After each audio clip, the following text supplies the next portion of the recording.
Hello everyone, welcome back to my channel. তোমরা প্রত্যেকে আশা করি খুব ভালো আছো। তো তোমরা দেখতেই পাচ্ছ আমি একটা মন্দিরে দাঁড়িয়ে আছি।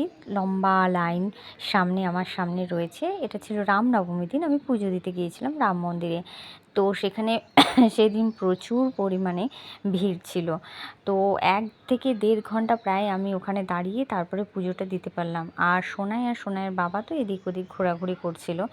আর এইদিকে দেখো একটা কাকু এত রোদের মধ্যে বসে আছে দুটো মানে পেটের দায়ে অন্ন জোগাড় করার জন্য। দেখে খুব খারাপই লাগছিল, বাট আমার সেখানে কিছু করার ছিল না।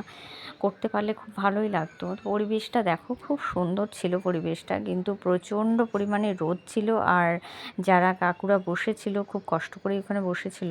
সোনাই এদিক ওদিক ঘোরাঘুরি করছিল, জল খাচ্ছিল যেহেতু প্রচণ্ড গরম ছিল। আর এদিকে ওর পিসেমশাই বলছে, এত বড় বড় চুড়ি তুই কোথা থেকে পেলি, কার পরেছিস? আর ও বলছে ওটা মায়ের চুড়ি পরেছি। যেখানেই যাবে সেখানেই দুষ্টুমি, সেখানেই ওর বদমাশি। তো দেখো এখানে একটা দিদিভাই বসে আছে, ও ওর সঙ্গে নাকি প্র্যাঙ্ক করবে। মানে হয় কোনো এগুলো বলো তো বদমাশি করার? ওর যেখানেই যাবে সেখানে ওর বদমাশি করতে হবে। মন্দিরটা দেখো কি সুন্দর করে সাজিয়েছে। ফাইনালি আমরা মন্দিরের ভেতর প্রবেশ করে পুজোটা দিতে পারলাম। তো ভিডিওটা কেমন হলো অবশ্যই কমেন্ট বক্সে জানিও।